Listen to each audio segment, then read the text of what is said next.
Et nous observons chaque fois qu'on venait là-bas. Et à ce carrefour, toujours on se sépare. Et nous avons parlé de tasser et puis on dit à table. Bon, on quitte là, on va d'abord partir de la cour, chez Ketia. Et puis de là, on vient toujours à la maison. Donc souvent, les dimanches, c'était les dimanches soirs. On va d'abord faire les CDF jusqu'à ce moment, il n'y a pas soirée de sanctification. Donc on revient le soir à la maison. On dépose le point. S'il y avait des arbres qu'on suivait. Et un jour, pendant qu'on est parti là-bas et qu'on partait, la dame, chaque fois, elle nous remarquait. Mais elle dit, chaque fois qu'elle nous remarque, quand il arrive là, mon épouse, Dieu lui ouvre les yeux spirituellement, elle voit le cachet de Dieu, le sceau de Dieu sur mon front. C'est une prophétesse, c'est une prophétesse. Elle voit toujours le sceau de Dieu sur moi. Dans ce jour-là, elle a appelé Madame Koné. Quand nous les partis, elle dit, ce temps qui vient de partir là, c'est le pasteur. Il y a pasteur, il y a pasteur. Cet homme, il est dans la vérité. Il vit la vérité. Il y a le sceau de Dieu sur son front. Tout ce qu'il te dit, la faut suivre. Parce que la langue lui était. Moi, je ne la connais même pas. Amen. Le même jour qu'on est arrivé chez Ketia, je crois que c'est ça, non? Le même jour, est-ce que tu fais les choses? Là, comment tu fais les choses? Arrivé chez elle, on est rentré. Elle dit, ah, quand vous étiez en train de venir, un gênant qui était serveur. Il est doubleur béninois. Il est venu voir ses économies, il tient les commandes. Il dit, son père est pasteur, mais son père n'est pas un bon pasteur. Il ne te connaît pas, mais quand il arrive, il dit, voilà ton pasteur est Dieu. Cet homme-là, c'est un véritable homme de Dieu. Il est dans la vérité, il vit la vérité, suit tout ce qu'il te dit. Mais à ce moment, on n'était pas encore entré dans la bénédiction. On était dans les derniers moments de la souffrance. Et il dit à Ketia que, attends, maman, il doit vivre la bénédiction, mais il doit sortir de la souffrance. Il a trop souffert. Mais ça ne va même pas tarder. Voilà ce qu'il est en train de dire à Ketia. Comment c'est pas ça? Voilà ce qu'il est en train de dire à Ketia. Et dès qu'on venait, il est parti. Voilà, c'est ce qu'elle nous a dit. Elle dit, c'est un véritable homme. Donc, elle était étonnée. Je lui ai dit, mais on vient de vivre ça encore. Et voilà ce qu'on vient de dire. Ça n'a pas fait 2 semaines, Dieu nous a propulsés dans la bénédiction, nous a arrachés dans la souffrance. Alléluia. Quand vous servez Dieu de tout cœur, et que vous vivez selon sa parole, et que vous le craignez profondément, il met son cachet sur vous. Il met son cachet sur vous. Mais ce n'est pas la première fois. Depuis à Bobo, Dieu a fait cela. Il était dans une assemblée chrétienne, on priait, on priait, on priait, on priait. Et c'est vraiment des choses comme ça, hein, sur une réunion habituée. Il y avait un étage qui était en construction et il y avait des écoles primaires en bas au rez-de-chaussée. C'est une de ces salles-là qu'on utilise. On priait et on priait. Il y a une dame que personne ne connaît. Elle passait comme ça, comme la dame de la passée, devant l'église. Et pendant qu'on priait dans cette assemblée, c'était les premiers mois où Dieu, lui, était converti à Jésus, en même temps la paix s'est dessinée. Et j'étais en train de marcher profondément selon le Saint-Esprit, il me consacrait de nous.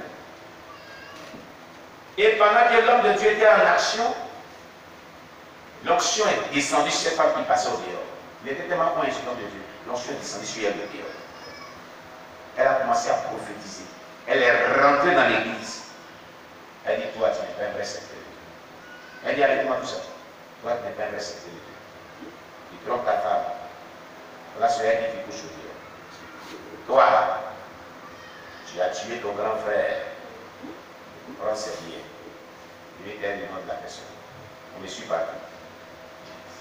Toi, voilà ce que tu as fait hier. Et c'était clair. Elle s'est adressée à moi, elle dit, regardez où nous ici. Voilà le véritable secteur de Dieu.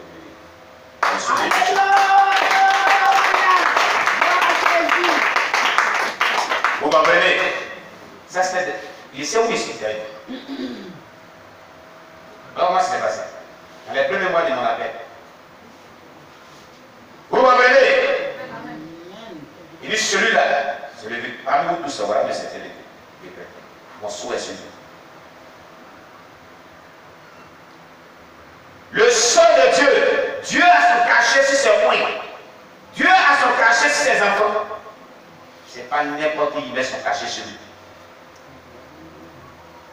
Et c'est avec un homme comme ça qu'on s'amuse.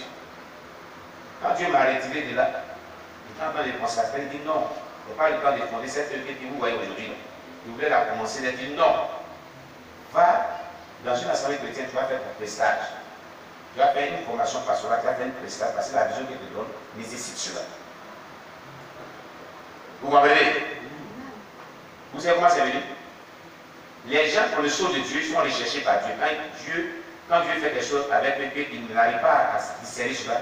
Dieu envoie des personnes, des messagers pour les remettre sur la porte. C'est comme ça. Donc, à Abobo, j'avais établi une série de prières à vocation église, à Abouékoua. À Angré, il y avait une série de prières à vocation église. À Makori, une série de prières à vocation église. À Port-Boué, une série de prières à vocation église. Je n'avais pas d'église. Et c'est ces séries de prières à vocation. C'est comme ça que mon ministère d'apôtre a été dessiné. On appelle d'apôtre. En temps, on m'appelait prophète. Et jusqu'à présent, les personnes les confondent, on m'appelle prophète. Amen. Je suis comme dans le prophétisme. Et les apôtres sont comme ça, ils sont bizarres. Amen. Et donc, c'est pour ça que le ministère de l'apostolat a été défini. Je n'avais pas d'église. Qu'est-ce qu'elle m'a dit? Bon, non, Dieu, écoute. Je vais rassembler celui-là à un lieu et commencer l'ouverture de mes premiers cultes. Donc, vous savez, un peu de choses, il faut consulter Dieu. J'ai adoré Dieu, Dieu ne dit rien. Il ne me dit rien. Bon, il dit, il me dit rien, moi, mais j'étais dans cette affaire. J'étais sur le point de le faire. Et un évangéliste qui venait dans le ministère de nos parents spirituels et qui faisait des programmes avec eux, qui nous avait perdu de vue, qui allait au ministère et puis on lui a dit que non, Dieu l'appelle vers leur point, on dit que donc ils sont partis les abbayes, son épouse et lui. Nous cherchons pendant 6 mois, parce que Dieu l'avait dit depuis longtemps, qu'il va commettre une erreur. Ce n'est pas le moment de commencer cette œuvre. Il faut le tourner pour lui dire non, il n'a pas encore d'expérience dans le missionnaire, dans la vocation missionnaire, il doit suivre une formation et puis après cela, une expérience sur le terrain et puis après cela, il peut maintenant commencer cette vision qu'il a. Mon épouse, on était à ce moment-là accueillis pour Adibi. La dernière fois, on était allé. Et puis l'homme de Dieu, j'avais à boire, le frère, j'avais à boire, a commencé à bâtir une bonne œuvre. Nous amener son chantier de l'église. C'est un peu le même plan qu'on a. Et là, on voyait notre ancien où on dormait. Et ce jour, mon épouse partait au marché, pour faire son marché. Moi, je suis resté à la maison. Et c'est comme cela que cet homme de Dieu là, à la cité universitaire d'Abobo, a croisé mon épouse. Il dit, Seigneur, merci. Enfin, je vais me déchailler sur la vie. Où est ton mari? Non, et puis il a passé de la caisse, je lui ai dit. Il dit, il ne faut pas dire les paroles. Non, non. Il faut qu'il dise le message de pression de charge. Il a livré ce message. Il a dit des charges. Écoutez ce témoignage. Faites attention aux hommes de Dieu, le sceau de Dieu. Ils sont la planète de l'œuvre de Dieu. Parmi Dieu qui frappe des mortalités. Je vous raconte une histoire qui avait une vieille femme à tiers partie. Elle est plus de ce monde. Je vous raconte une histoire qui a fait un jeune homme bêté, du nom de Didier est parti. Il n'est plus de ce monde. On ne joue pas avec le point de vue que le cachet de Dieu sur eux. Pour le sceau de Dieu sur eux. Attention. Il est venu nous parler. On a dit ok. Après quelques temps, une maman bêtée est venue vivre auprès d'elle. On dit les seules personnes qui viennent dans le bâtiment. Après quelques temps, une femme à Thier, elle est venue, cette femme à Thier, elle est venue, avec ses 2 filles et puis son petit-fils. Atta. Il s'appelle Atta. Moi, je dis, mais non. Quand j'étais à mes de prière, La femme l'a fait des histoires pour l'épouse. Alors que quand elle est venue, elle n'avait rien. Ses chenilles prenaient tout. Ses chenilles faisaient tout. La nourriture, souvent, c'est chez nous. Et un jour, je ne sais pas si la nourriture qui a manqué n'était pas vraiment beaucoup. Il ne tenait pas même. Moi, c'est quoi qui s'est passé? Il y avait une voisine aussi. Voilà. Donnez-lui le micro. Je vais vous dire. Viens ici. Viens. C'est très important. C'est comme il a dit. Nous avons vécu les événements ensemble. Il faut que tu apportes ta part de responsabilité. Acclamez le Dieu pour votre nom. Vas-y. Alléluia. Il faut dire qu'on habitait encore, c'était à Chibi, extension. Donc, il a acheté la maison jusqu'à, c'est on appelle l'argent immobilier. Dans le beau gars qui a trouvé la maison là-bas. On me dit, ah, la maison c'est loin, pourquoi tu as eu ça là-bas? Les autres maisons sont vers le coudron, on n'a pas vu, ah, c'est là-bas qu'on m'a donné la maison. Donc, c'était un immeuble destiné. Donc, ça cause des difficultés, on n'a pris en bas, on va prendre en haut. On était les premiers habitants de cet immeuble. Et donc, ça maintenant, il y avait une maman aussi qui était bébé, qui a à peu près un peu long. Elle est un peu plus âgée que la mère de noblesse. Qui avait vraiment beaucoup aimé me rappeler, parce qu'elle dit que ici, dans ce temps, en tout cas, moi, je disais que vraiment, t'es une fille, je dis vraiment qu'elle est sage, qui est bien respectueuse. Donc, vraiment, moi, je suis sa petite camarade. Donc, son frère marchait avec moi. Donc, elle avait vraiment des connaissances, parce que derrière nous, là, elle va partir vraiment les, comment on appelle, les palmiers, là. Voilà. Donc, elle me prenait souvent très tôt le matin à 6 h, et sur les palmiers, il y avait des champignons. Parce que les gens, quand ils vivaient les bandits, les enfants, dans les palmiers, ils s'en vont. Donc, elle et moi, on partait pour les champignons. Et puis aussi, on partait taquiner les jeunes qui venaient bandits, puis on ramassait crème, tout. Puis il y avait des feuilles aussi qu'on ramassait. Et elle connaissait aussi un monsieur qui faisait un charbon. Donc, le jeune, quand il prend, il laisse beaucoup, mais il dit, il faut venir, il me ma fille, allons. Et puis le jeune laisse ma connaissance, allons, puis on ramasse beaucoup de charbon. Les sacs de 50 kg là. Elle peut avoir 2, on peut avoir 2, 3, 4 seulement. Et on ramassait tout ça là. Donc, avec les enfants, les teams pour le passer le CV là, vraiment, ça nous a avancé quand le bois. Donc, la maman a tiré là aussi, les deux au même âge. Quand elle me voit, ma fille, comment c'est où on va te prendre tout là? Moi, il dit, ah, où on va là? Moi, je ne connais pas les gens là-bas, mais c'est la maman là. Donc, comme c'est ta camarade là, il faut aller causer avec elle. Il faut aller causer avec elle, c'est qu'elle va te dire là. Puis maintenant, on va faire tout.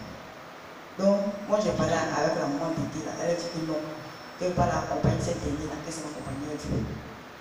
Donc, la maman a dit aussi, elle aussi, elle avait le courage pour moi d'aller parler à la maman Bété là. Pour qu'on passe comment prendre les choses, pour pas déguiser que nous donnons là. Donc, c'est resté comme ça. Puis bon, bizarrement, après cela, maintenant, elle a commencé maintenant à s'attaquer à nous. Voilà. Pourtant qu'elle est venue, ça a même s'agresser, tout. Maintenant, on l'a monté sur le hôtel de la maison, et puis là, elle a pris la maison. Après moi, là, c'était la main qui était la main qui c'était elle. Entre les 3 premières voisines là. Oui, mais c'est quand elle est partie là, il y a une maman Barou qui est venue ici. Donc cette maman Barou aussi s'est attachée à moi. C'est parce que les mois là, qu'elle vient s'attacher à moi. Donc la maman a dit là, vraiment je ne comprenais plus rien. Elle a commencé à lancer les paroles maintenant comme le pasteur, et sorti ça fait moment, les choses sont parties. Donc maintenant, nous on ne savait pas que c'est dans cette église que le pasteur allait vraiment suivre une formation. Ce pasteur, le pasteur congolais. Donc, il y avait le vieux pasteur, le pasteur Zondé, qui venait là. Eux, de loin, eux parlaient du pasteur et moi. Eux parlaient souvent, moi je comprenais, disais au pasteur que papa, parce que le pasteur là, ça fait de qui on te parle là, les malades qui sont là. Mais le pasteur nous regardait en pied. Lui, et il vient, il nous salue. Il est parti, il nous salue. Et bizarrement maintenant, pourquoi il m'a fait une affiche. Voilà, où là, on les serviteurs de Dieu qui travaillent eux. Et sur ça, il y avait une serviteur de Dieu et sa femme qui sont venus, ils sont cachés à nous. Eux aussi, ils ont vu le pasteur, et donc on collaboré ensemble. Puis ils sont allés là-bas, ils ont dit, ah Dieu dit comment du travail de la. Donc son frère sont partis à l'église. Donc à lui dans cette église maintenant, il savait que c'est là-bas la martyre, elle est prise avec ses enfants. Et là-bas, les gens ne nous connaissent pas, mais déjà, nos noms sont rappelés là-bas en mauvais. Moi, rien pour ça. Donc le pasteur vraiment servait là-bas, mais c'était difficile. Donc c'est ce qu'il nous a raconté une fois ici, qu'il y a un servant que Dieu a envoyé de loin